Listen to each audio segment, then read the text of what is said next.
Hello, welcome back. In this series, we are covering PM Body of Knowledge 6th edition. And now, moving forward to Chapter 6, Project Schedule Management. Hey there. Ever felt like you're constantly rushing? Or maybe that school project, it just magically takes way longer than you thought it would. Oh, absolutely. Happens all the time. Right. Or maybe you've tried to organize something big with friends, like maybe a cricket tournament or a huge group study session before exams. And it turned into a bit of a mess. Exactly. Bit chaotic. Time, it has this funny way of playing tricks on us, doesn't it? It really does. We think we have more of it, or we just underestimate things. Well, get ready, because on the deep dive today, we're going to unlock some, really powerful secrets to mastering time. And not just for big businesses or massive construction projects, but for your everyday life, too. That's the goal. We're diving deep into something called project schedule management.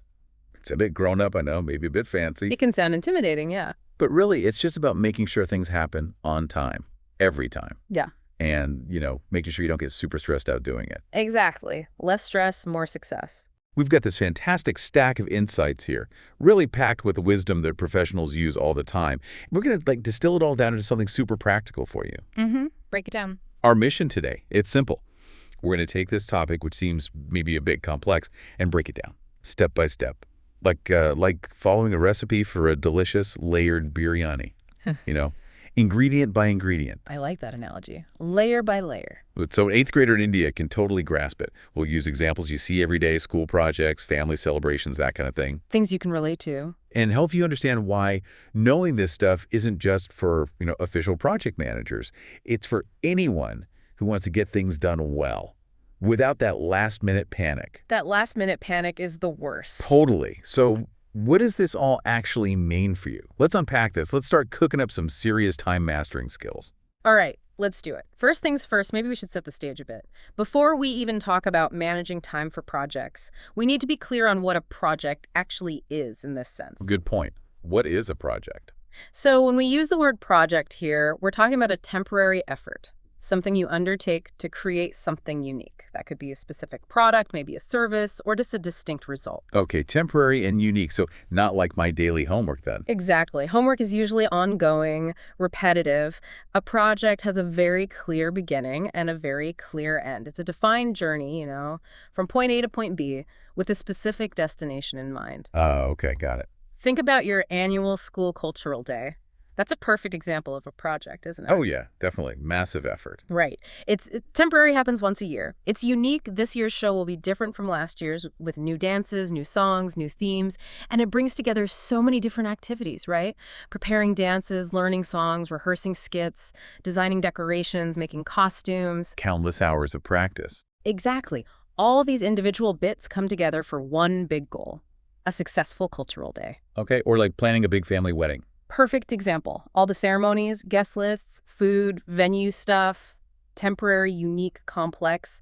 That's a project. Even building a science fair model. Absolutely. It's unique to your idea. It's temporary until the fair's over, and you're aiming for a specific outcome, your finished model. It's a purposeful undertaking. That makes so much sense now.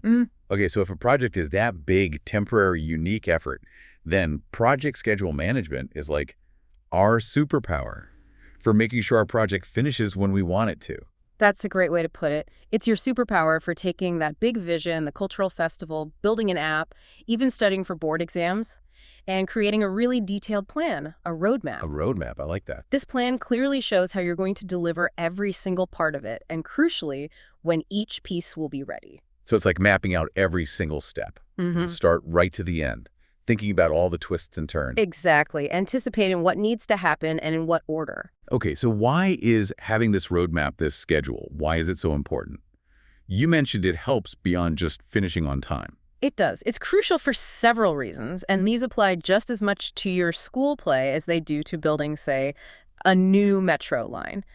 First, it's all about communication. Seriously, a good schedule isn't just a list of dates. It's like a secret decoder ring. A decoder ring. Yeah, it makes sure everyone involved knows exactly what their part of the mission is and when they need to do it. Think about a timetable for your exams, or even a simple daily schedule for chores at home. Right. Everyone knows what's expected. Precisely. If everyone knows when they're supposed to do what, you get less confusion, fewer arguments, and things just run much more smoothly. No more, oops, I thought you were buying the decorations. Good there. Okay, communication, what else? Second, it's vital for managing expectations. A clear timeline means parents, teachers, your friends, they all know when to expect results. So people aren't just waiting forever wondering when something will be ready. Exactly. Nobody wants to wait indefinitely for that new video game update or for the results of the annual sports day, right? Setting a date gives people something concrete. It helps manage impatience. Okay, that makes sense. And the third reason? Thirdly, it becomes your basis for performance tracking. It lets you see really quickly if you're on track, maybe even ahead of schedule, or if you're starting to fall behind. Like checking your marks after a test to see how your study plan worked out. Perfect analogy. It gives you a clear picture of your progress. It tells you if you need to speed things up, maybe replan, or if you can relax a bit because you're doing great. Love it. Decodering for communication, managing expectations, tracking performance. So how do we actually do this? You mentioned 6 steps. That's right. The world of project management, the experts, they've broken it down into 6 main processes, or super steps, as you call them. Super steps. I like it. They all work together, logically connected. Think of it like that biryani recipe again, 6 main stages in the cooking process. Each one is crucial to making sure your final dish, your project, turns out just right. Okay, what are they? Briefly. We start with planning how to plan the schedule. Then we define all the activities involved. Then we sequence those activities, put them in order. After that, we estimate how long each activity will take. Then we put it all together to develop the actual schedule. And finally, we control the schedule to keep it on track. Plan, define, sequence, estimate, develop, control. Okay, sounds logical. It is, and we'll unpack each one. But it's important to remember, in real life, these steps aren't like rigid separate boxes. They often overlap, they interact. Okay, so you might be doing a bit of estimating while you're still defining some activities. Exactly. Just like when you're cooking a big meal, the rice is cooking on one burner while you're chopping vegetables for the curry and maybe something else is marinating. You're juggling different parts simultaneously. Right, multitask. And that juggling, that overlap, brings us to a really crucial point. Flexibility is absolutely key. Flexibility, even with a detailed plan. Especially with a detailed plan. Even the most brilliant plans need to be flexible. Imagine you've planned a fantastic school picnic, outdoors, games, everything. Okay. And then suddenly an unexpected downpour, a thunderstorm. Oh no. Picnic ruined. Well, not necessarily ruined if you're flexible. You can't stick rigidly to the original plan of playing cricket outside, right? No way. You need to adjust. Maybe you find an indoor space, like the school hall. Or you switch to board games. Or maybe you have to postpone it. Right, you adapt. Schedules are exactly the same. As you learn more about your project, or as things around you change, maybe a key friend who is helping get sick, or the shop doesn't have the exact blue paint you needed for the cultural day backdrop, you must adapt. A good schedule isn't carved in stone. It's more like a living document, ready to evolve as new information comes up or things change. Being ready to adapt is vital. Okay, adapt and overcome. Got it. So let's dive into that first super step. Planning the plan. Sounds a bit meta. It does, doesn't it? Planning how to plan. So before you even start doing anything for the project itself, before you pick up that paintbrush for the backdrop, you need to decide how you're going to approach planning, managing, and controlling your time for the entire project. That's precisely it. It's like setting the rules for a new board game before you start playing, or deciding on your overall strategy for how you'll tackle studying for those really important board exams. So you're not doing the work yet? Not yet. You're planning how you'll do the work and how you'll keep track of it all. Building the framework first. Makes sense. Set the stage properly. Exactly. The core idea here is to establish all the ground rules, the policies, the procedures, even the simple templates or forms you'll use for how you'll plan, develop, manage, execute, and keep an eye on your project schedule. Okay, the instruction manual for scheduling. Pretty much. The big win, the main benefit, is that it provides really clear guidance on how the schedule will be managed throughout the project's entire journey. It gets everyone on your team, friends, classmates, teachers, on the exact same page about how time will be handled. And you do this right at the start? Usually, yes, right at the beginning. Sometimes you might revisit it, but only if something really major changes about the project itself. Okay, so when you're doing this planning the plan, what kind of stuff do you need? What are the ingredients for this first stage of our biryani? Good question. You need some foundational information to start. Like what? First, you need a clear idea of what the project is actually about. The project charter, often. Project charter. Sounds official. It can be. It's like the official permission slip or the main goal statement. For your school's annual cultural day, there was probably a moment, maybe a meeting or a notice that said, we're having a cultural day by March 15th to showcase student talent. That big overarching goal, maybe any really high-level deadlines that come with it, like the final date that forms a crucial starting point, it's the project's headline. Okay, the main goal. What else? Then you need parts of the overall project management plan. Specifically, you need to understand the scope management plan. Scope, like what's included and what's not. Exactly. Your overall game plan, what's definitely in your project, and just as importantly, what's out. If your cultural day scope clearly says no fireworks, then you don't need to schedule any activities related to buying or setting off fireworks. Right. Saves time planning for things you're not even doing. Precisely. It helps you understand exactly what tasks need to end up on your schedule. Also, part of this is the development approach. How you're going to build it. Yeah. Are you doing it step by step, predictably, like building a house foundation, then walls, then roof? We call that predictive or waterfall. Or are you going to work in small, quick bursts, iteratively, like how many mobile apps are developed today with updates coming out every few weeks? That's more adaptive or agile. Ah, okay. Does that choice affect scheduling? Hugely. A step-by-step approach needs a very detailed, upfront schedule. An adaptive approach uses shorter, more flexible planning cycles, so you need to know how you'll work. Got it. What else goes into the mix? Next, you have to think about things around you, stuff you don't really control but that definitely influences your plan. We call these enterprise environmental factors, or ELEFs. Environmental factors, like the weather. Could be, but also things like your school's culture. Are projects usually rushed and last minute, or are they generally well planned? That unspoken culture shapes how you approach scheduling. Okay, like the vibe of the place. Exactly. It also includes very practical things. Are specific teachers available to help? Are resources like the school auditorium or the only projector available when you need them? Does your school maybe use a specific online calendar or scheduling tool that you have to use? Or are there standard ways your school always handles big events? Right, like maybe there are fixed dates for room bookings. Precisely. Or even things like upcoming holidays. If Diwali is next week, you probably can't plan major group work then, can you? These external things constrain your schedule. Makes sense. You have to work within the real world. One more ingredient. Yes. The last one is organizational process assets, or OPAs. Don't let the fancy name scare you. OPAs, okay. This is basically your school's or your group's treasure chest of past experiences and ready-made tools. Like templates, checklists. Exactly. Did last year's Cultural Day team create a great schedule template you could reuse or adapt? Are there any lessons learned documents from previous events? These tell you what worked well, what didn't, maybe common problems to watch out for. So you don't make the same mistakes again. Right. It's like getting ready-made tools or advice from people who've done it before. Maybe a senior student made a fantastic checklist for organizing a science fair last year. That OPA is pure gold, saves you from reinventing the wheel. Okay, so you gather the goal, the scope, the approach, think about the environment, and look for past wisdom. Got it. Now, how do you actually do the planning? What tools do you use? Great question. There are a few key techniques. One of the most powerful and maybe simplest is expert judgment. Asking someone who knows. Exactly. Talk to someone who's done something similar many times before and really knows their stuff. For your cultural day, maybe it's a senior student who organized last year's event, or a teacher who's a pro at event management. Your experience is valuable. Invaluable. Their specialized knowledge can help you figure out the best way to approach your scheduling. Don't be shy about asking for advice. Good tip. What else? Then there's data analysis, specifically something called alternatives analysis. Analyzing alternatives, like different ways to do it. Precisely.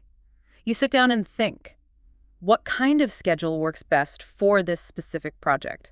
Should it be super detailed, planned down to the minute, like a space shuttle launch? Probably not for the cultural day. Probably not. Or should it be more flexible, with broader goals, like planning a long road trip where you might change your route based on what you discover? Is it a short project needing tight control, or a longer one where you can adjust more as you go? So deciding how detailed to be. Yes. And what tools to use, what methods. Think about exam prep. Do you need a daily hour-by-hour timetable? Or are weekly goals enough? You weigh different ways of doing things to find the best fit for your project and your team's style. Okay, tailoring the approach. Makes sense. And finally, don't underestimate the power of simple meetings. Just talking it through. Absolutely. Talking it through with your team, your friends, classmates, teachers, family members involved. These discussions are where you collaboratively develop your schedule management approach. It's like when you all sit down to decide roles for a group project or hash out the details for a big family function like a wedding. Everyone's input makes the plan stronger and gets everyone bought in. Right, getting everyone on the same page from the start. Exactly. So the big result, the output of this whole first step after all that thinking and talking, is the schedule management plan, your rule book. That's it. It's your rule book or your guide for how you're going to handle time for this project. It becomes one part of the overall project plan, and it lays out all the criteria and the activities for how you'll develop the schedule, how you'll monitor it, and how you'll control it later on. Does it have to be a big formal document? Not necessarily. For a small, simple project, it might just be a quick checklist or some notes. Mm-hmm. For a huge, complex project, yes, it would likely be a detailed, formal document. It scales to fit the project's needs. Okay. Yeah. And what kind of rules does it set out? It establishes several really critical things. First, it defines the project schedule model development. That sounds complicated. It just means it specifies what method and what tool you'll use for scheduling. Will it be a simple calendar app on your phone, a diary, a spreadsheet, or maybe some professional project management software if it's a big school project? Okay, choosing your weapon. Exactly. It also defines release and iteration length if you're doing one of those flexible, adaptive projects like developing a new school website or a mobile game where you release updates. For a science fair project, maybe you decide to work in time boxes. Like, this week, we focus only on finishing the circuit board. Next week, we build the display model. Breaking it into chunks. Right. This helps manage the work in smaller pieces, and it really helps minimize scope creep. Scope creep, is that when the project keeps getting bigger and bigger? Exactly. Someone keeps adding new ideas or features, and suddenly your simple project has become a monster. Time boxing helps control that by focusing on specific goals for each period. Useful. What else is in the plan? It also covers the required level of accuracy.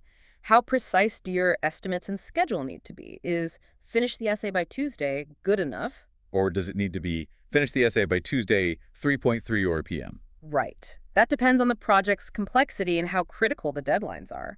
A launch event needs precise timing. Brainstorming ideas might not. It also defines your units of measure. Are we tracking tasks in hours, days, or weeks? Consistency is key. So everyone's talking the same language. Exactly. When you're planning, do you measure materials in number of notebooks needed or number of pages? The plan ensures everyone uses the same units, avoiding confusion. Okay. Units of measure. Got it. And very importantly, it sets control thresholds. Think of this like setting alerts on your project's GPS. Alerts. Yeah. At what point do you say, uh-oh, we're 10% behind schedule, we need to take action? These thresholds are usually set as a percentage deviation from your plan. If you cross that threshold, it triggers a discussion, an investigation, maybe a change request. It stops small delays from snowballing unnoticed. Like an early warning system. Precisely. The plan also lays out the rules for performance measurement. How will you measure percent complete for a task? Is it just 0% or 100%? Done, not done. Or something more detailed. And finally, it defines reporting formats. How will you communicate progress? A quick update in a group chat. A formal weekly report with charts for your teacher. The plan guides all these practical decisions. Wow, okay. That first step sets up a lot. Your rulebook, your tools, your warning systems. Makes sense why you do it first. It builds the foundation for everything that follows. Fantastic. So you've got your rulebook, your master strategy for time. Mm-hmm. Now the real fun begins, right? How do you actually start breaking down a huge goal like that big school cultural festival into tiny, manageable steps? Exactly. It can feel overwhelming at first. Yeah. It's like trying to plan a whole Diwali celebration. You can't just say do Diwali. You have to think about cleaning the house, buying sweets, new clothes, lighting diyas, decorating with rangoli, maybe planning visits. So many individual tasks. Right. So this takes us to step 2. Define activities, breaking it all down. That's absolutely right. The core purpose of define activities is just that. Identify and write down all the specific, actionable things you need to do to create whatever your project requires. The key benefit: It takes those bigger chunks of work, what we call work packages, like annual day stage design, and decomposes them. Decomposes, like breaking them apart. Exactly. Breaking them into smaller, much more manageable schedule activities. Things like buy wood for stage, paint backdrop, assemble stage props. These smaller pieces are just infinitely easier to handle, easier to assign to different people, and much easier to track progress on. It makes a huge goal feel less scary. Okay, smaller is better. Can you give another example? Sure. Let's use a simple, delicious one. Making a perfect dosa from scratch at home. Dosa. Okay. You don't just make dosa on your schedule, right? Yep. What are the specific activities involved? Okay, you need to soak the rice in dal first. Good. For how long? That's an activity. Soak rice in your red dal 4 to 6 hours. Then what?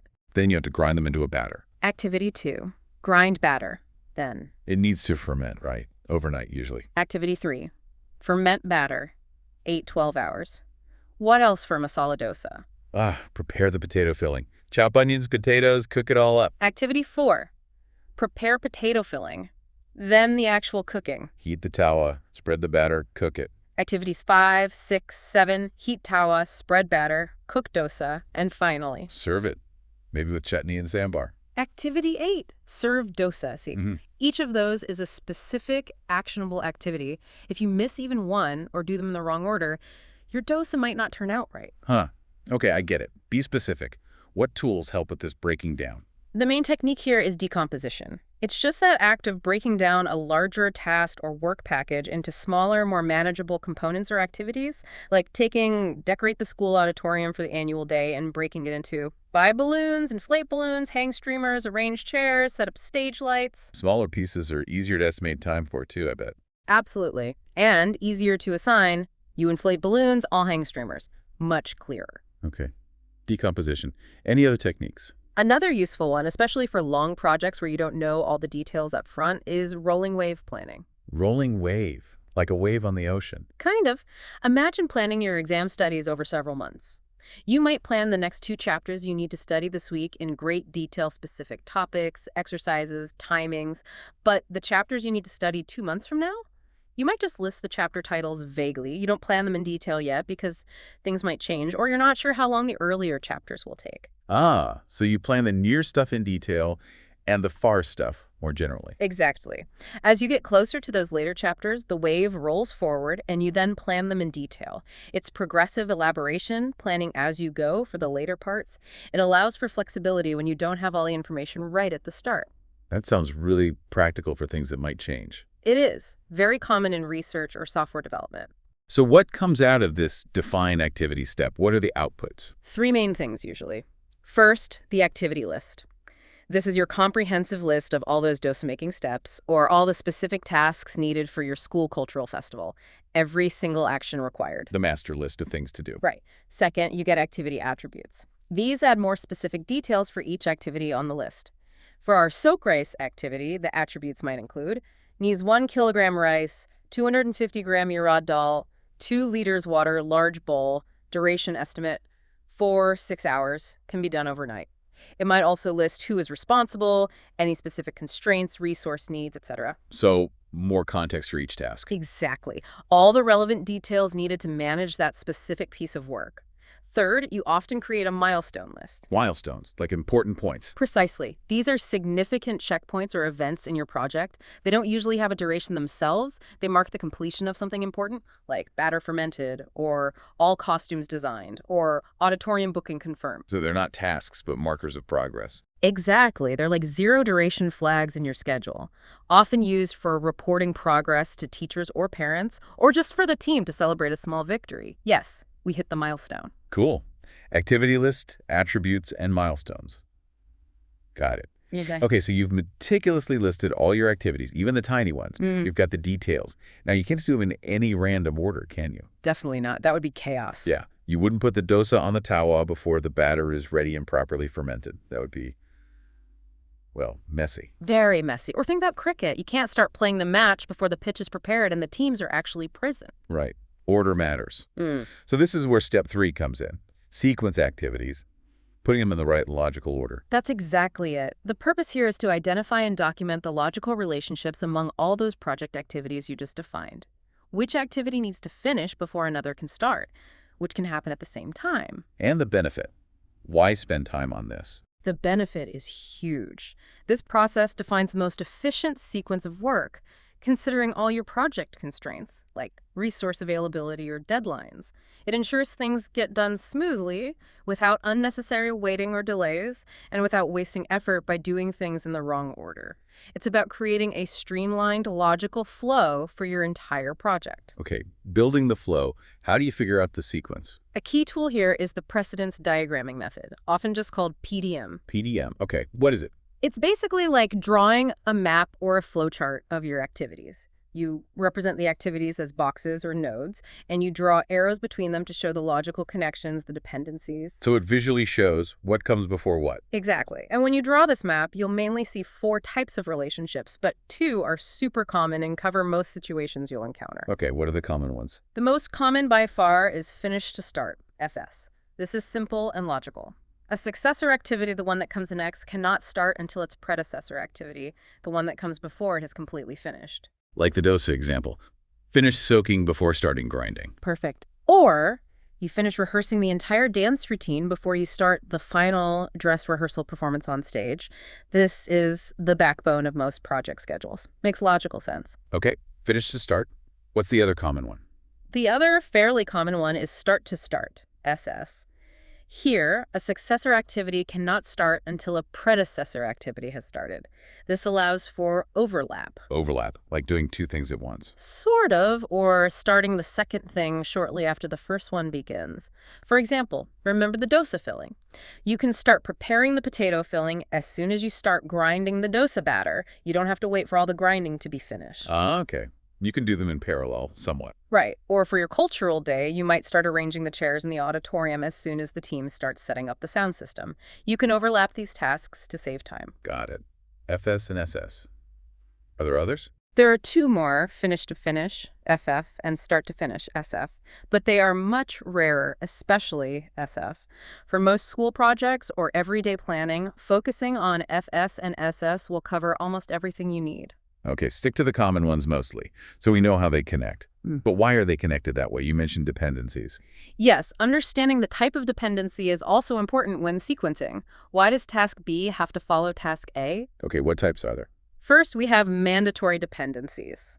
These are inherent in the nature of the work, or required by a contract or a law, sometimes called hard logic. You must lay the foundation of a building before you can start building the walls. There's no physical way around it. That's mandatory. Okay, unavoidable connections. Right. For your cultural day, you must finalize the list of performers before you can create the final event schedule program. It's a logical necessity. Makes sense. What's next? Then we have discretionary dependencies. These are based on best practices, past experience, or just your team's preference, sometimes called preferred logic or soft logic. For example, when painting a room, you could paint the walls before the ceiling, but it's generally considered better practice to paint the ceiling first to avoid dripping paint on your newly painted walls. Ah, so it's a choice based on what works best, not a physical necessity. Exactly. This order is a choice you make for efficiency, quality, or maybe risk reduction. And importantly, these can be changed if you absolutely need to, unlike mandatory ones. Okay, so you have some flexibility here. Yes. For your cultural festival, you could practice your skit while the stage backdrop is still being painted, but it might be better to wait until the paint fumes clear. That's a discretionary choice. Gotcha. Mandatory versus discretionary. Are there other ways to classify dependencies? Yes, we also think about whether they are internal or external to the project team. Internal and external. Internal dependencies are relationships between tasks that are all within your project team's control. For your cultural day skit, your friend can't start writing the final dialogue until you finish brainstorming the main plot points together. It's all happening inside your project team. Okay, things you control directly. Right. Then there are external dependencies. Yeah. These involve a relationship between a project activity and something outside the project team's control. For your science project display, maybe you can't finish assembling it until the special blinking LED lights you ordered online from Delhi arrive. You are depending on the delivery company, an external entity. Ah, things you rely on others for, like waiting for teacher approval. Exactly, or waiting for the weather to clear up for an outdoor event. You need to identify these because they often carry more risk, as you don't directly control them. Good point. Keep an eye on those external ones. Definitely. So you figure out the FSS connections, understand why they're linked. Anything else for sequencing? One more thing to fine-tune the sequence, using leads and lags. Leads and lags. Sounds like racing terms. Huh, sort of. They are small adjustments you make to the timing between dependent activities. A lead allows a successor activity to start before its predecessor has completely finished. It's like giving the second activity a head start. Starting early. How does that work? Imagine you're writing a long report, predecessor, and someone else needs to edit it, successor. You don't have to wait until the entire report is written. Maybe you can send them the first chapter to start editing while you continue writing the second chapter. That overlap, starting the editing early, is a lead. It accelerates the successor activity. Ah, okay. So it speeds things up by overlapping, like negative delay. Exactly. Now, a lag is the opposite. It imposes a required waiting period between activities. Adding a delay. Why would you do that? Sometimes it's necessary. You finish painting a wall, predecessor, but you need to wait 24 hours, that's the lag, before you can start hanging pictures on it to let the paint fully dry and cure. Ah, okay. A forced pause for a reason. Right. Or you finish one complex coding task, but you insert a one-day lag before starting the next related task, just to allow time for testing and potential bug fixes. It's a positive delay, a planned pause built into the schedule. Okay, leads, speed up overlap, lags, insert waiting time. Got it. Using leads and lags carefully can really help optimize your schedule flow. So after all this sequencing work, finding the connections, understanding dependencies, adding leads or lags, what's the main output? What do you have at the end? The key output here is your project schedule network diagram. The map we talked about. Yes. It's the actual drawing or visual representation of your activities, the boxes, and their logical connections, the arrows, showing the complete flow of work from the project's start to the finish.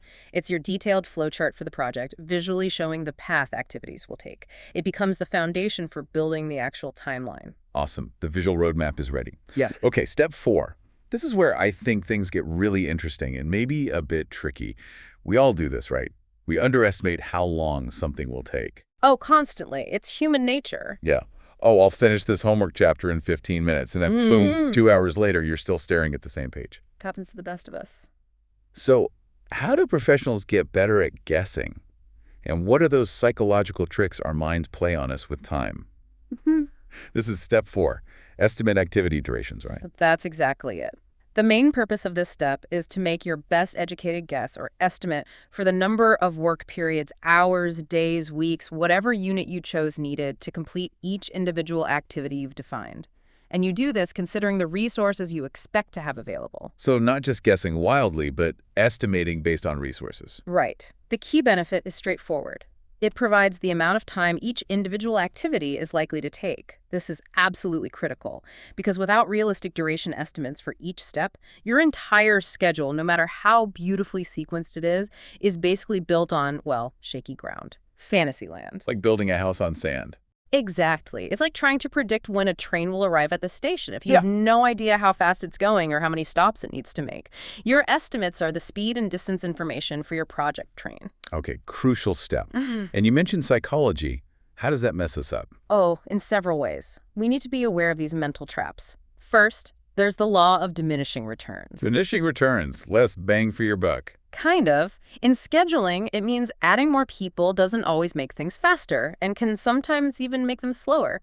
Imagine you have 10 people trying to write just one essay for a group project. Chaos. Too many cooks. Exactly. They'll probably spend more time talking, debating, coordinating, maybe getting in each other's way than actually writing.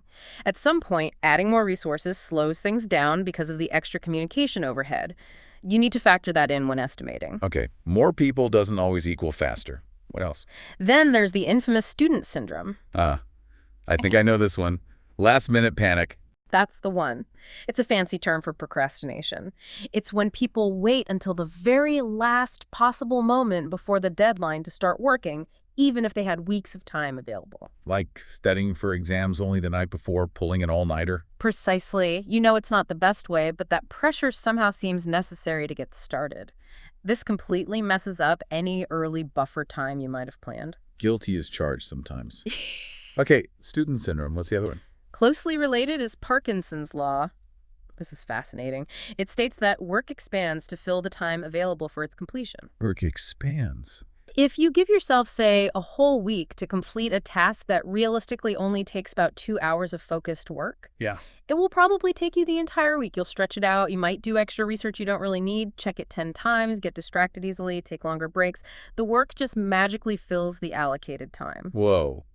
So giving too much time can be bad, too. It can lead to inefficiency, absolutely. So if you plan a full day for something that could be done in 2 hours, your mind, thanks to Parkinson's law, might just make it take the full day. These are real psychological traps, diminishing returns, student syndrome, Parkinson's law, and being aware of them is the first step to overcoming them when you estimate. Mind blown. Okay, so knowing these traps, how do we make better estimates? What are the tools? Good question. To combat these tendencies and get more reliable estimates, we use several practical tools and techniques. First, and you'll see this one keeps coming up, is expert judgment. Ask the expert again. Yes. Ask someone who's done very similar tasks or projects many times before. Your older sibling who aced the same school project last year, your teacher who assigns these projects every year. They know roughly how long things really take. Their experience is key. It really is. Their specialized knowledge helps you get much more accurate figures. Don't just guess wildly if you can ask someone with experience. Okay, lesson learned. Ask for help. What's next? Next is analogous estimating. This is where you look at historical data from a similar past activity or project to estimate the duration for your current one. Like saying, last year's science fair model took our team 3 days to build, so ours will probably take around 3 days too. Exactly that. It's quick, doesn't cost much effort, but it's generally less accurate. Why less accurate? Because your current project might not be exactly like the old one. Maybe the requirements are different, your team has different skills, or the conditions have changed. It's a good starting point, a rough estimate, but use it with caution. Okay, quick, but potentially rough. Got it. A more potentially precise method is parametric estimating. Parametric. Sounds mathematical. It uses a bit of math, yes. Yeah. It uses a statistical relationship between historical data and other variables parameters to calculate an estimate. For example, if historical data shows that painting 1 square meter of wall for the Cultural Day backdrop takes, say, 15 minutes, Okay. and your backdrop is 20 square meters in total. Then you multiply 15 minutes by 20, which is 300 minutes, or 5 hours. Exactly. You multiply a known unit rate, time per square meter, by the quantity, total square meters. This can be quite accurate if the model, the formula, is good, the historical data is reliable, and the work is scalable in that way. Right. Depends on good data and if the task scales like that. Correct. Okay, what if you're really unsure, if it's something new you haven't done before? That's where 3-point estimating comes in. This is a really smart way to deal with uncertainty. Instead of giving just one guess, you give 3. 3 guesses, like hedging your bets. Sort of. It forces you to think about the range of possibilities you come up with. An optimistic TO estimate, the best case scenario. Everything goes perfectly, no interruptions, you find exactly what you need immediately, no power cuts. The dream scenario. Right. Then, a most likely TM estimate. What you think will probably happen based on normal conditions, usual resources, and expecting a few small hiccups. The realistic guess. Usually, yeah. And finally, a pessimistic TP estimate. The worst case scenario. Everything that could go wrong does go wrong. Power cuts, material delays, your key team member gets sick, the instructions are confusing. The nightmare scenario. Pretty much. Once you have these 3 estimates, optimistic, most likely, pessimistic, you can calculate an expected duration. A simple way is the triangular distribution. Just average the 3. TO plus TM plus TP, 3. Okay, averaging the best, likely, and worst. Right. This gives you a much more realistic single estimate than just picking one number, and it helps you understand the range of uncertainty around that activity. It prepares you better for the real world where things rarely go perfectly. That sounds really useful. 3-point estimating. I like it. It's very common and effective. Yeah. Now, for maximum detail, especially if an activity still feels too big or uncertain to estimate well, Yeah. you use bottom-up estimating. Bottom up. Building from the ground up. Exactly. If a task like write chapter 3 of my history project feels too big to estimate accurately, you break it down even further into smaller, super tiny pieces within that activity. Like research topic for section 3.1, outline section 3.1, write draft of section 3.1, find images for section 3.1, write draft of section 3.2, proofread chapter 3. Wow, really detailed. Yes. You estimate the duration for each tiny piece individually, and then you add them all up, aggregate them to get the total estimate for Write Chapter 3. That sounds like a lot of work, but Probably very accurate. It is often the most accurate method because you're estimating smaller, more manageable chunks of work. But yes, it takes more time and effort to do. Trade-off between effort and accuracy. Got it. And here's a crucial one for managing those unexpected problems we talked about. Reserve analysis. Reserves, like Yes, setting that- aside extra time, buffer time. Exactly. This is about deliberately adding buffer time into your plan to handle uncertainty. There are two main types of reserves. First is contingency reserve. This is buffer time added for risks you have identified the known unknowns. Known unknowns. What does that mean? It means you know a specific risk might happen, but you don't know for sure if it will or how bad it might be if it does. For instance, I know there might be heavy traffic delays on the way to the material shop for my school project because that road is often congested. So I'll add an extra hour of contingency time for that trip just in case. Okay, padding for specific potential problems you've thought of. Right. This contingency reserve is usually added to the estimates of specific activities that are risky, and it becomes part of your overall schedule baseline plan. Okay. What's the other type of reserve? The other type is management reserve. This is buffer time set aside for unknown unknowns. Unknown unknowns, like things you can't even imagine might happen. Exactly. These are the truly unexpected major surprises that you couldn't possibly predict, like a sudden major illness of a key team member, or a natural disaster like a flood or earthquake that completely disrupts your project, or a major policy change at school. Big, unforeseen crises. Right. You keep some extra time, or sometimes budget, aside for these big surprises. But importantly, it's not usually included in your main working schedule baseline.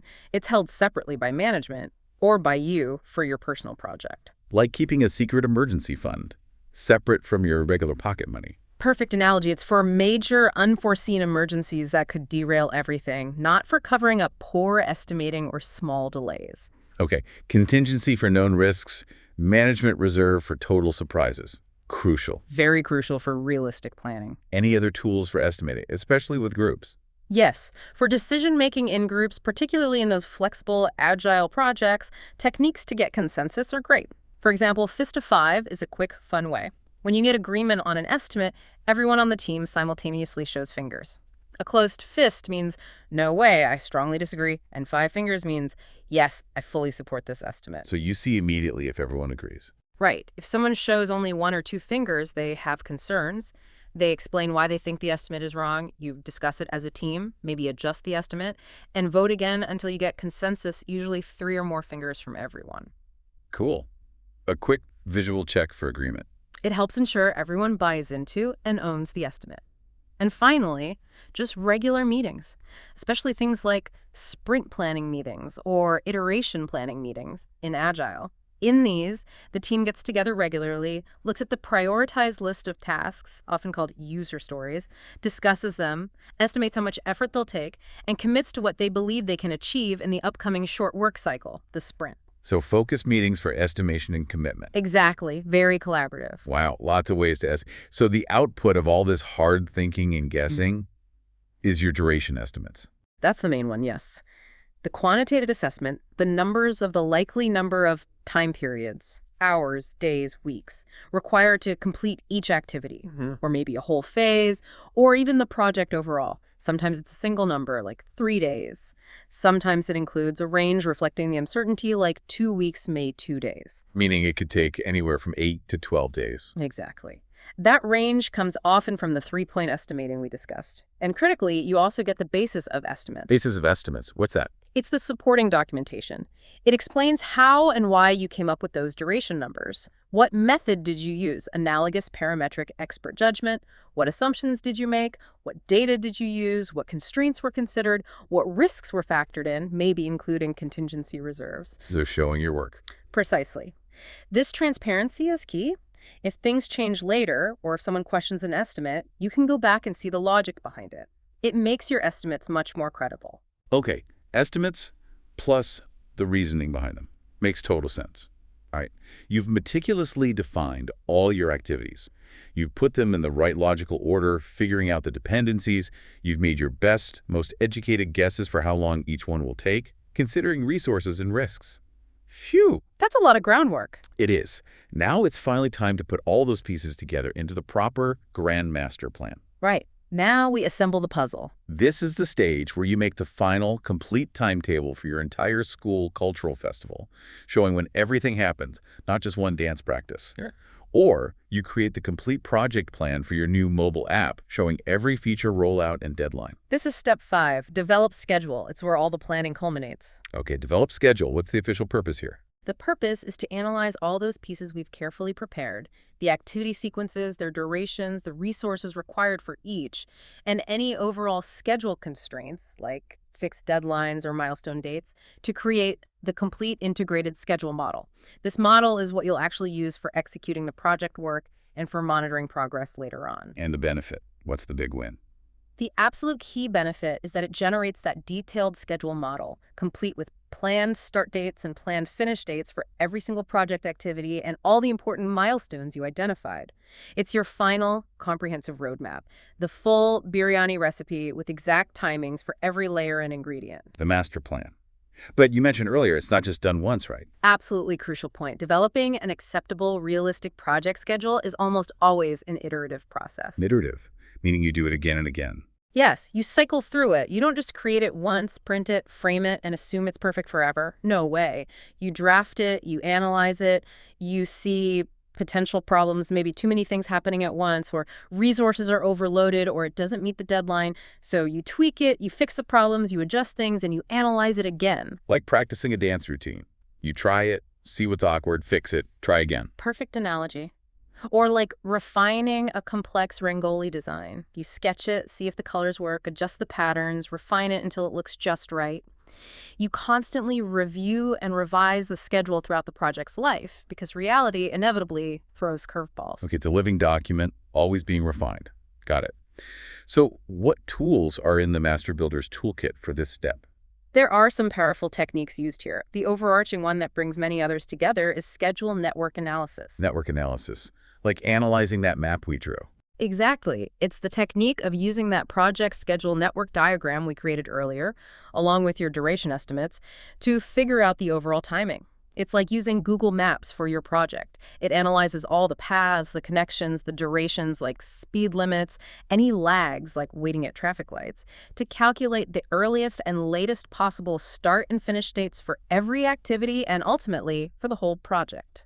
Okay, finding the best route and timing through the activity map. Right, and a huge, really important part of this analysis is using the critical path method, CPM. Critical path. You mentioned this before. The longest path. Yes, this is immensely valuable. CPM identifies the sequence of activities that represents the longest path through the entire project network. Why is the longest path the critical one?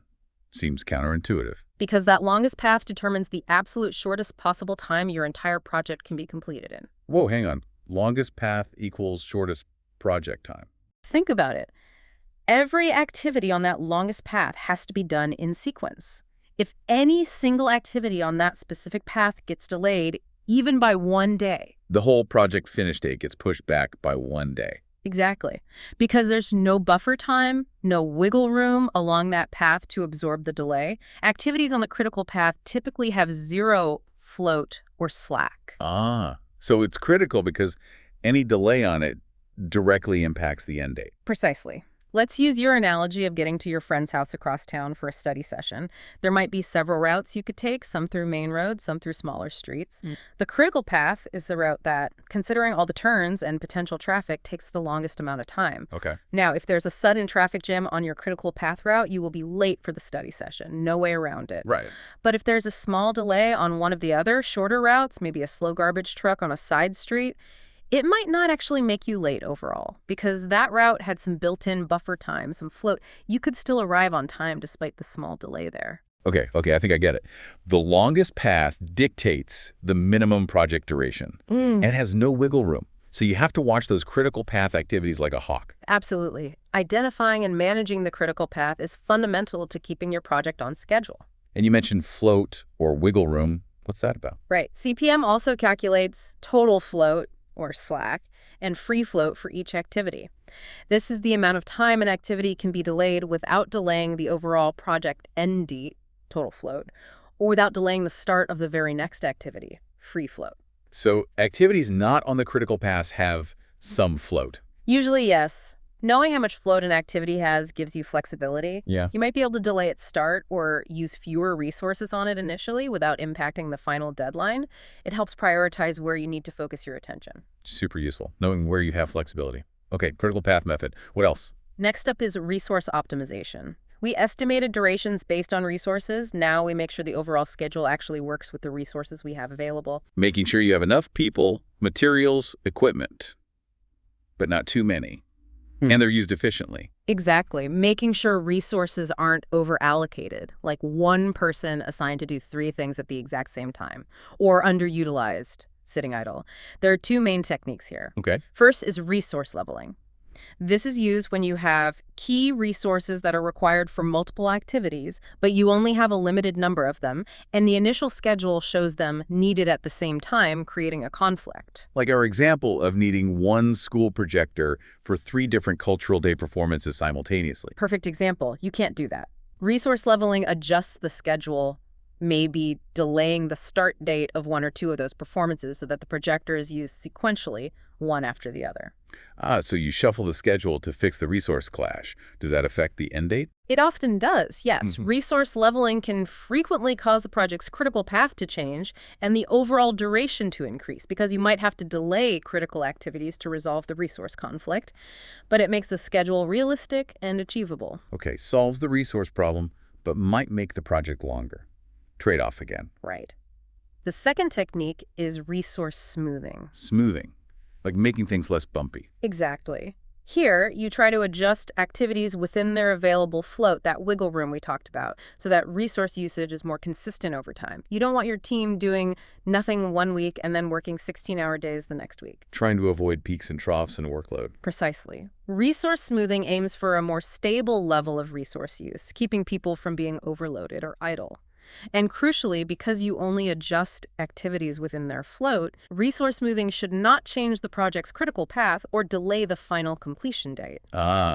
So leveling fixes impossible conflicts, but might delay, while smoothing optimizes within existing flexibility without delaying. You've got it. Both are important for creating a practical schedule. Great. What other tools for building the master plan? We use data analysis, again, in a couple of ways. One is what-if scenario analysis. Playing what if again, like we did for estimating. Yes, but now applying it to the whole schedule model. What if our main sponsor for the cultural day pulls out, meaning less budget for decorations? How does that impact the schedule? What if the lead singer for the band gets sick the week before the show? What if there's a sudden strike that stops material deliveries? Thinking through potential problems and their impact on the timeline. Right. You simulate the potential consequences of these uncertain events. This helps you assess the feasibility of the schedule under adverse conditions and helps you develop contingency plans or response plans before the problems actually hit. It's proactive risk management for your schedule. Like having a plan B, C, and D ready. Exactly. And for more complex situations, you can use simulation, often using Monte Carlo analysis. Monte Carlo. Like the casino. Named after it because it involves randomness and probability. It uses computers to run thousands or even tens of thousands of what-if scenarios very quickly. It considers the uncertainty in activity durations, remember our 3-point estimates, and other risks, and it calculates the probability of completing the project by any specific date or within a certain cost. So it doesn't give just one end date, but a range of possibilities. Yes, often shown as a probability distribution. It might say there's a 10% chance of finishing by July 1st, a 50% chance by July 15th, and an 85% chance of finishing by August 1st. Whoa, that sounds incredibly powerful for understanding the real likelihood of hitting deadlines. It is very powerful, especially for large, complex projects. It gives you a much more realistic picture of the schedule risk and helps you set achievable expectations. Okay, now what if, after all this, you realize your schedule finishes too late? You need to finish faster. Yes. Sometimes a calculated finish date just doesn't meet the required deadline. That's when you need schedule compression techniques. You need to squeeze the schedule. Squeeze it. How do you do that? There are 2 main ways. The first is crashing. Crashing. Sounds destructive. Not quite. Crashing means analyzing cost and schedule trade-offs to determine how to get the greatest amount of schedule compression for the least additional cost. Usually this involves adding more resources to activities on the critical path. Adding resources to the critical path, Like, need to finish painting that stage backdrop faster for annual day because it's on the critical path. Maybe you hire 2 extra painters, or you authorize overtime work for the existing painters. so throwing more money or people at the problem. Often, yes. It typically increases project costs, but it shortens the duration. However, crashing only works for activities where adding resources actually makes them finish faster. Some tasks just take a certain amount of time regardless of how many people you assign, like waiting for concrete to cure. And crashing might increase risk or communication overhead, too. Okay, crashing, add resources to critical path, costs more, might work. What's the other way? The second method is fast tracking. Fast tracking, like taking a shortcut. Kind of. Fast tracking involves taking activities that you would normally perform in sequence, one after another, and instead doing them partially or fully in parallel. Doing things at the same time that you'd normally do sequentially. Exactly. Like starting to design the invitations for the cultural day before the final list of performers is 100% confirmed. Or starting to build the second floor of a house while the electrical wiring on the first floor is still being finished. Overlapping tasks that weren't originally planned that way. Right. Fast tracking can often save significant time without necessarily increasing costs, like crashing does. But, and this is a big, but it almost always increases risk. How does it increase risk? Because you're starting work based on incomplete information from the preceding task. If the list of performers changes after you've designed the invitations, you might have to redo the design, rework. If the first floor wiring plan changes after we've started building the second floor above it, fixing it could be very difficult and expensive. Okay, fast tracking overlaps sequential tasks, saves time, but higher risk of mistakes or rework. You got it. Both crashing and fast tracking are ways to shorten the schedule, but they come with trade-offs, cost or risk that need to be carefully considered. Makes sense. One more technique you mentioned, for changing projects. Yes, for projects where requirements are expected to change a lot, or where you want to deliver value quickly and get feedback like developing a new mobile game or a school website, you often use Agile release planning.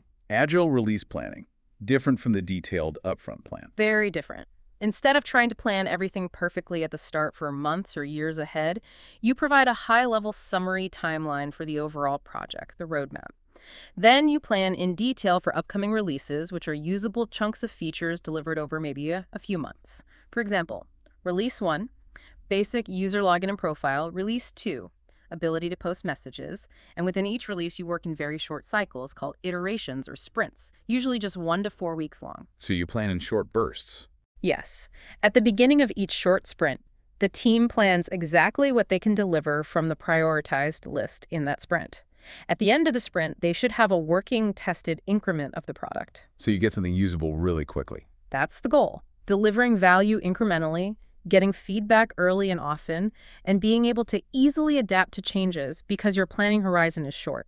It's a very different philosophy, focused on flexibility and responsiveness. Wow, okay. That sounds really suited for things that evolve, like apps. It is indeed. So after using all these amazing tools, network analysis, critical path, resource optimization, what-ifs, compression, maybe agile planning, what are the final outputs? The masterpieces. You get some really crucial documents and visualizations.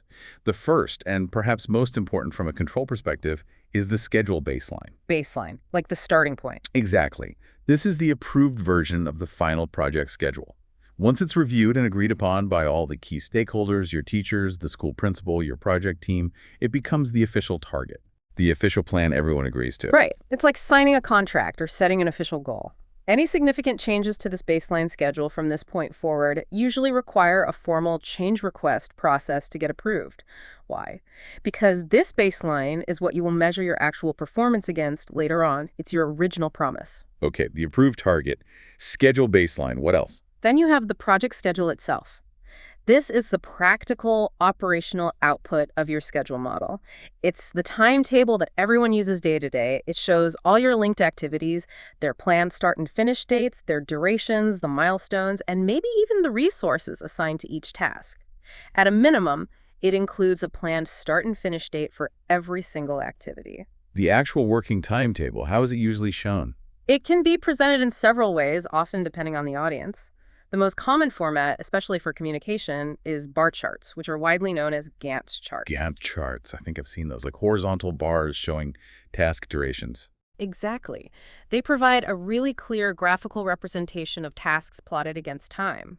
Each bar represents an activity, its start and end points on the timeline show the planned dates, and the length shows the duration. You can often see dependencies drawn as arrows between bars too. Easy to see what should be happening when. Very easy to read and understand, even for people not deeply involved in the project. You often see these used for planning big school events, construction projects like a new building or the metro line. You can see exactly when each phase should start and finish. Cool. Gantt charts. What other formats? You might also have milestone charts. These are simpler charts that only show the key milestones, those significant checkpoints we talked about, and their planned completion dates, like foundation complete, software beta version ready, or Diwali lights tested and working. They give a high-level summary view, great for reporting to senior management or parents who just want the highlights. Just the big achievements. Right. And you also have the project schedule network diagrams, those detailed flowcharts we created earlier. Now, in this final schedule, they might be presented again, but with all the dates, durations, and critical path information clearly marked on them. They show the detailed logic and dependencies. The full map with all the timings added. Precisely. And one more important output related to timing. Yes. Project calendars. This might seem simple, but it's crucial. This identifies the actual working days and shifts available for your project activities. So taking holidays and weekends into account. Exactly. It defines when work can actually happen. Super important everywhere, but especially in a place like India with diverse regional and national holidays. You wouldn't schedule major project work on Diwali or Eid or Independence Day, right? Definitely not. The project calendar specifies precisely which days are working days and which are non-working days for your project, ensuring your schedule is realistic and doesn't plan work when no one will be available. Okay. Baseline, schedule, Gantt, milestone, network, and calendars. It's a complete package. It provides a comprehensive view of the plan. Right. You've done it. You've got your brilliant schedule. It looks perfect on paper, a true masterpiece of planning. Feels good to get there. But then reality hits, right? What happens when things inevitably go off track? A key friend helping you get sick, the special fabric you ordered for costumes doesn't arrive on time from Delhi, or maybe suddenly the school announces a new unexpected test series right when you plan to rehearse, throwing your whole study plan off. Life happens. Plans rarely execute perfectly without any deviation. Exactly. So this is where you have to become the schedule detective and the problem solver. This is the final super step, isn't it? Step 6, control schedule. That's the one. This is the ongoing process running throughout the project's execution phase, where you monitor the status of the project activities against the plan. You're constantly checking in, updating the project schedule based on actual progress, and managing any changes that need to happen to that all-important schedule baseline we just talked about. So it's about keeping things on track or getting them back on track. Precisely. The key benefit of this process is that your schedule baseline, that official target you set, is maintained and managed throughout the project. This ensures you always know exactly where you stand relative to the plan. Are we ahead? Behind? By how much? And it allows you to react effectively and proactively to anything that threatens the schedule. It's about staying in control. And this happens all the time, not just at the end. All the time. From the moment work starts until the moment the project is finished. It's a continuous loop of monitoring, comparing, and acting. Okay, so practically, what are you actually doing here as the schedule detective? What actions do you take? Several key things. First, you constantly check where you actually are versus where you plan to be in the schedule. Did activity X finish on Tuesday as planned, or did it finish on Thursday? Comparing plan versus actual. Right. Second, you try to figure out why things are changing. What caused that delay? Was it an external factor? Did the task take longer than estimated? Did a risk occur? Or maybe something finished faster than expected. Why? Understanding the cause is crucial for finding the right solution. Investigating the deviations. Exactly. Third, you might need to reconsider if you need to use any of those schedule reserves, the contingency buffers you put aside for identified risks. If a risk occurs, you might need to formally use its associated reserve time. Tapping into the buffer. Fourth, you determine if the deviation means the overall project schedule has truly changed in a significant way. Does this delay impact the critical path? Will it affect the final deadline? And finally, you manage any actual changes as they occur. This might involve implementing corrective actions like adding resources, preventive actions to stop future delays, or maybe even formally requesting a change to the schedule baseline if the deviation is too large to handle otherwise, and you need to get those changes approved if they affect the baseline. So monitoring, analyzing, potentially using buffers, assessing impact, and managing changes. A lot to keep track of. It is. It requires constant vigilance. How does this work in those flexible agile projects? They don't have a big detailed baseline up front, right? Good question. Control is handled a bit differently, focusing on progress within the short iterations or sprints. They track metrics like velocity. Velocity, like speed. Sort of. It's a measure of how much work, often measured in story points or ideal days, the team typically completes in one sprint or iteration. By tracking velocity over time, the team can predict how much work they can likely complete in future sprints, which helps with forecasting release dates. Using past performance to predict the near future. Exactly. And a very common visual tool they use is the iteration burn-down chart. Burn-down chart. Sounds like it's burning down. It is. It's a simple chart that shows the amount of work remaining to be done in the current sprint, plotted day by day. Ideally, the line burns down towards 0 as the sprint progresses. So you can see if you're on track to finish everything by the end of the sprint. Precisely. It's like watching a timer countdown for a test. You can see visually if you're burning through the required work fast enough, or if you're falling behind and might not complete everything committed. It's a great early warning signal within the sprint. Cool. That visual sounds really helpful. Anything else for Agile control? Yes, a crucial practice is the retrospectives. These are regular meetings, typically held at the end of each sprint or iteration. The whole team gets together to look back specifically on the process they followed during that sprint. What went well that we should keep doing? What went wrong or caused problems? What could we improve for the next sprint? Like a post-match analysis after a cricket game. What worked, what didn't, how can we play better next time? Perfect analogy. It's not about blaming individuals. It's about continuously learning and improving the team's process and collaboration to become more effective over time. This relentless focus on improvement is vital for Agile success. Continuous improvement. Makes sense. So what tools are in the control panel for keeping the schedule on track, whether it's traditional or Agile? A lot of it involves, again, data analysis, digging into the numbers to understand performance. Like what kind of analysis? You might use earned value analysis, EVA. This is a powerful technique that integrates scope, schedule, and cost performance.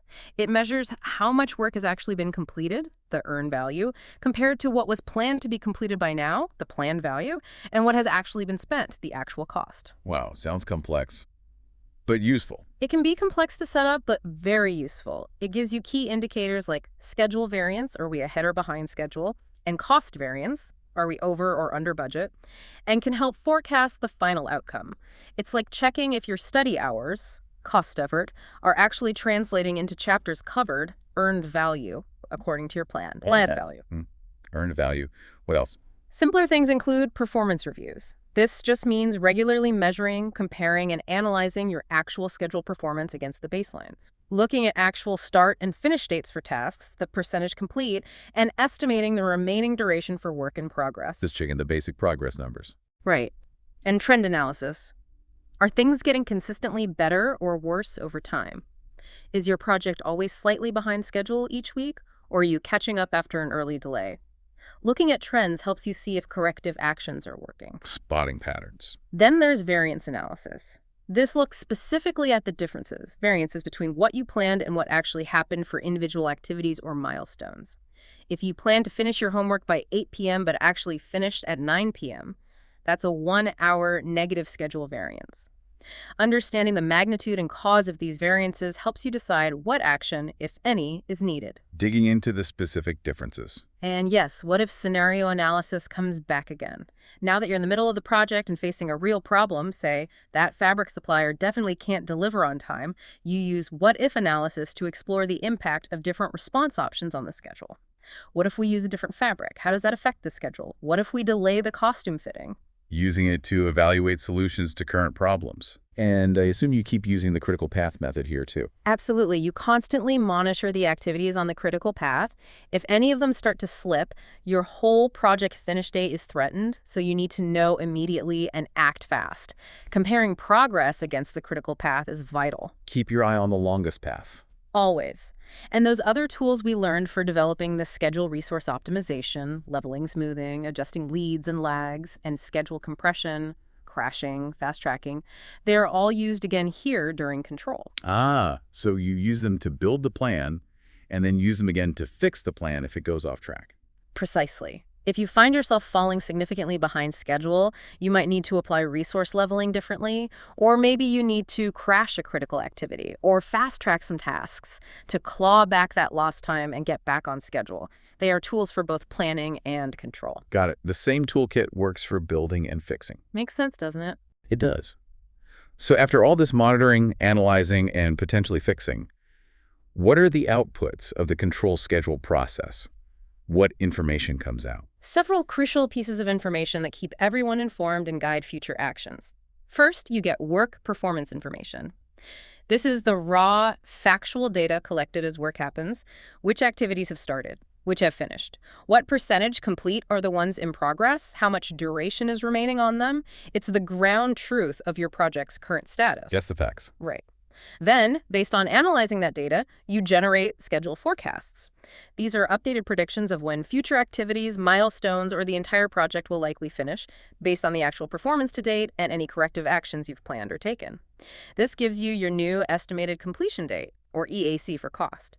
It's your updated, more realistic target based on current reality. So updating the predictions based on what's actually happening. Exactly. Now, if your analysis shows that things are really off track and you can't get back to the original baseline schedule even with corrective actions, you might need to formally submit change requests. Asking permission to change the official plan. Yes. If the schedule deviation is significant and impacts the baseline, you often need to request a formal change to update that approved contract schedule. This usually goes through a review and approval process, ensuring everyone understands and agrees to the new target. So changes to the baseline are managed formally. They should be, to maintain control. And finally, you have project documents updates. This just means keeping all your relevant project documents like the activity list, the schedule itself, the risk register, lessons learned log updated with the latest information, any changes made, any issues encountered, any lessons learned from controlling the schedule should be documented. Keeping the record straight. Right. It ensures your project documentation remains accurate and serves as a valuable record for the future. Wow, okay. So that's the whole journey, the 6 super steps. We've taken a real deep dive here into project schedule management, from planning how you're going to plan to breaking down those big, scary tasks into tiny, manageable activities. Then ordering them logically, figuring out the dependencies. Then making smart, educated guesses about how long they'll take, accounting for risks and psychology. Building that grand master plan, the schedule, using powerful tools like the critical path method. And finally, being that vigilant schedule detective to keep it all on track or get it back on track when life throws curveballs. It's quite a process. It really is. And it's clear it's not just about having fancy software or knowing complex formulas. A lot of it is about smart thinking, being prepared, communicating well, and understanding a little bit about how we humans actually work with time. Absolutely. The mindset and the approach are just as important as the tools. So, thinking about our listeners, especially the younger ones trying to manage school projects, maybe even helping plan family events, what are the key takeaways they should remember from all this? I think there are a few really crucial points. First, remember that every big goal, whether it's a school science project, organizing a birthday party, studying for exams, or helping plan a big festival celebration, benefits immensely from having a well-thought-out schedule. Even a simple one helps. Don't just wing it, plan it. Right. Second, always break big things down into small, manageable activities. It makes huge tasks feel less daunting, much easier to start, and way easier to track. Decomposition is your friend. Small steps add up. Third, understand the logical order of things. Some tasks absolutely must come before others, mandatory dependencies. Others can happen at the same time, parallel. Knowing the difference saves you time, effort, and frustration. Sequence matters. Think about the flow. Fourth, be realistic about how long things take. Use techniques like 3-point estimating if you're unsure, and crucially, plan for the unexpected by setting aside reserves that buffer time. Don't be afraid to add a little cushion. It's a sign of smart planning, not weakness. Prepare for bumps in the road. Fifth, be flexible. Remember the picnic in the rainstorm. The best plans are those that are ready to adapt to new information or challenges. Knowing how to adjust your schedule when needed is a real superpower. Don't cling rigidly to a plan that's no longer working. Adaptability is key. And finally, a personal tip. Really watch out for student syndrome, procrastination, and Parkinson's law. Work expanding in your own life. They are real psychological forces, and they can seriously mess with your plans if you're not aware of them and actively fighting them. Recognize the traps to avoid them. Exactly. Recognize them, and you stand a much better chance of beating them and staying in control of your time. That's fantastic advice. Really practical takeaways. Okay, so here's a final thought for you, our listener, to carry forward from this deep dive. Think about the next time you have a big test coming up, or a group project for school, or maybe you're helping your family prepare for a big dinner or event. How might you use these superpowers of scheduling we've talked about? Could breaking down your study into smaller topics, ordering them logically, estimating realistically how long each will take, maybe adding buffer, and being ready to adjust if something unexpected comes up? Could that make things smoother, less stressful, more successful? Most certainly. Could even planning your daily chores using a sort of critical path thinking help you finish them faster and give you more time for fun? Maybe. Worth trying. The principles we discussed today, planning, decomposing, sequencing, estimating, developing, controlling, they are always at play in anything we try to achieve over time, whether we consciously realize it or not. They really are universal principles. The more you understand them, the more you can consciously use them. The more you can truly become the master of your own time instead of feeling like time is mastering you. So what will you plan next? And how will you use these ideas to make it a real success?